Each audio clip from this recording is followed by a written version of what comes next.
Bonjour à toutes et à tous, je suis Benjamin Glussot et je suis ravi de vous retrouver pour revenir sur l'évolution des marchés sur le dernier trimestre et surtout sur les choix et les orientations que nous avons privilégiés pour le fonds Portzamparts Opportunité ISR. Portzamparts Opportunité ISR est un fonds qui permet de vous exposer aux actions européennes de toute capitalisation. Depuis 2021, l'ajout de la dénomination ISR signifie que le fonds est devenu un fonds ISR au sens de la catégorie 1 de l'AMF et de l'article 8 SFDR. Le fonds a également obtenu la labellisation ISR depuis le mois de février 2023. Ceci implique que la gestion ESG devient un élément central du process de gestion et que le fonds surperforme significativement son univers de référence sur les critères extra-financiers. Nous privilégions une allocation concentrée sur une sélection de 30 à 40 entreprises avec un biais sur les grandes capitalisations. Le processus de gestion repose sur 3 piliers fondamentaux.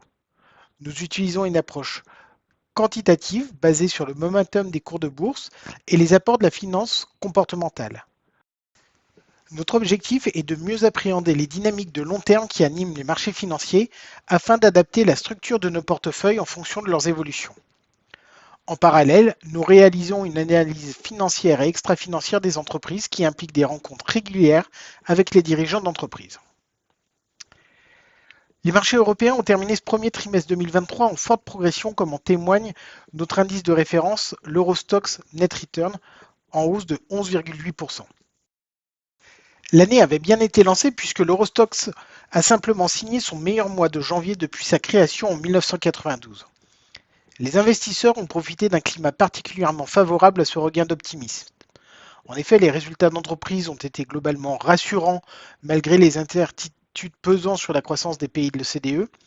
Et parallèlement, les autorités chinoises ont fortement fait évoluer leur approche de la prévention de la crise sanitaire. Après de nombreux mois marqués par de fortes restrictions et des confinements rigoureux, la réouverture de la Chine s'est progressivement faite à partir du mois de février.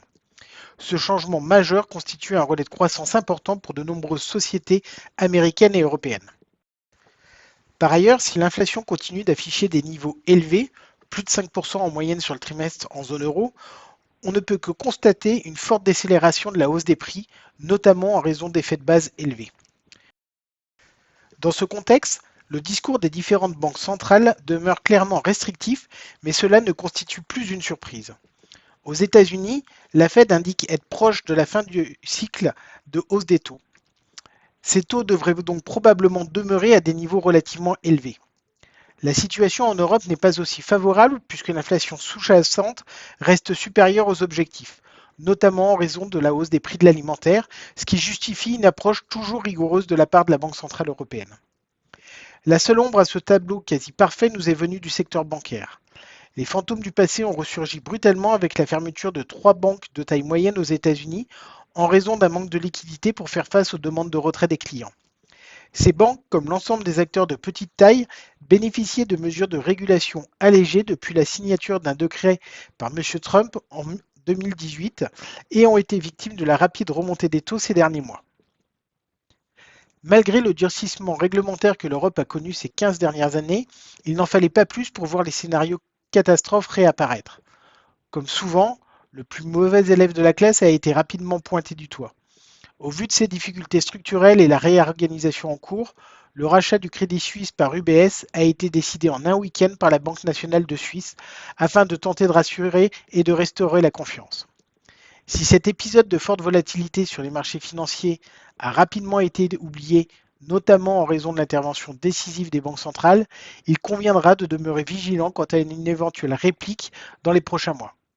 La quasi-totalité des acteurs du secteur du luxe ont continué d'afficher une forte croissance des ventes et cela devrait continuer à être le cas au cours des prochains mois grâce à la levée des restrictions sanitaires en Chine ainsi que le retour progressif des ressortissants chinois dans les pays occidentaux. Hermès s'impose une nouvelle fois comme le meilleur élève de la classe avec des résultats qui dépassent largement les attentes très élevées. LVMH présente un profil plus diversifié et il est probable que son exposition au marché des spiritueux dont la croissance se normalise fortement aux États-Unis explique en partie sa très légère sous-performance. La publication annuelle de L'Oréal en hausse de 23% sur le trimestre, a permis de confirmer que la déception enregistrée au troisième trimestre 2022 était bel et bien un accident. Là encore, le groupe de cosmétiques dont la part de marché en Chine est de plus de 30% bénéficiera de la reprise progressive. L'ensemble de ces facteurs positifs pour le secteur nous a amené à compléter nos positions sur Hermès et L'Oréal et à initier une nouvelle position sur Moncler, un acteur italien spécialisé dans la fabrication et la commercialisation de doudounes de luxe et qui devrait continuer à profiter de l'intégration de Stone Island achetée fin 2020. Renault a profité de la conclusion des discussions afin de donner un nouvel élan à l'alliance avec Nissan et Mitsubishi. Cette refonte est une étape importante pour le déroulement du plan stratégique annoncé fin 2022. La publication des résultats annuels a été l'occasion de confirmer le bon niveau des commandes sur les derniers modèles présentés, tels l'Austral, la Mégane E-Tech ou les derniers modèles de Dacia. Toujours dans le secteur automobile, Mercedes progresse de plus de 15%. Les derniers résultats valident la stratégie du groupe qui réduit l'étendue de sa gamme pour se concentrer sur les segments les plus rentables que sont le haut de gamme et les véhicules électriques. La marge atteint un record à plus de 13,5% et ce malgré la hausse de la concurrence prise sur le marché chinois notamment. La deuxième partie du trimestre qui a suivi l'épisode de stress bancaire a contribué au retour sur le devant de la scène de cas d'investissement plus défensifs. La publication de Danone semble démontrer les premiers signes d'amélioration apportés par la mise en œuvre du nouveau plan stratégique. Les volumes ont légèrement progressé et ce en dépit de très fortes augmentations de prix passées afin de répondre à la problématique inflationniste. Une nouvelle bonne publication pourrait convaincre les investisseurs qui restent sceptiques quant à la réussite du nouveau management. De son côté, Ahold Delhaize profite de sa forte exposition au marché américain pour accroître ses marges dans un contexte particulièrement complexe pour la distribution alimentaire. Nous avons en début d'année renforcé notre exposition au secteur défensif de la santé en investissant dans Siemens Healthineers, l'un des leaders mondiaux des équipements en destination de l'imagerie, du diagnostic médical et des systèmes d'information médicaux. Le groupe nous semble être l'un des leaders en termes d'innovation, notamment pour l'imagerie médicale. Combiné à de fortes barrières à l'entrée, nous estimons que le groupe est bien positionné pour passer des hausses de prix qui lui permettront à minima de maintenir ses marges. Au cours d'un trimestre boursier positif, nous constatons assez peu de mauvais parcours. Évoquons tout de même le cas d'Alstom. Nous avions choisi de nous exposer à la thématique du transport ferroviaire qui nous semble une alternative qui fait sens dans le cadre de la transition énergétique. Alstom est un acteur majeur dans ce secteur. Il nous semblait qu'après des débuts difficiles, l'acquisition des activités ferroviaires de Bombardier semblait sur le point de porter ses fruits. Cependant, le comportement boursier a progressivement changé. Des rumeurs faisant état d'un retard dans la mise en œuvre de ces contrats à marge zéro nous ont incité à sortir le titre du portefeuille. En effet, le risque de ne pas atteindre les objectifs de rentabilité et donc de génération de trésorerie nous semble trop élevé, ce qui risquerait de relancer les spéculations sur une possible augmentation de capital pour un groupe très endetté. Enfin, nous notons la faible performance du secteur pétrolier qui avait été l'un des principaux vecteurs de performance en 2022. Le ralentissement économique ne devrait pas favoriser la hausse des cours du pétrole malgré les annonces de réduction de la production par l'OPEP+. Les catalyseurs pour permettre une valorisation supérieure sont désormais peu nombreux.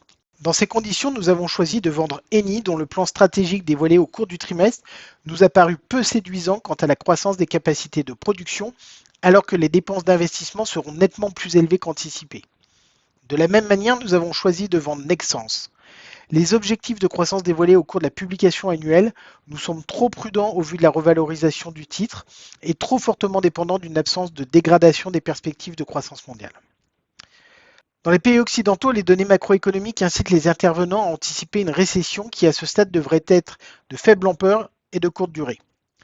Nos échanges avec le management des différentes entreprises laissent entrevoir un certain attentisme de la part des donneurs d'ordre, mais il serait exagéré de parler de pessimisme à ce stade.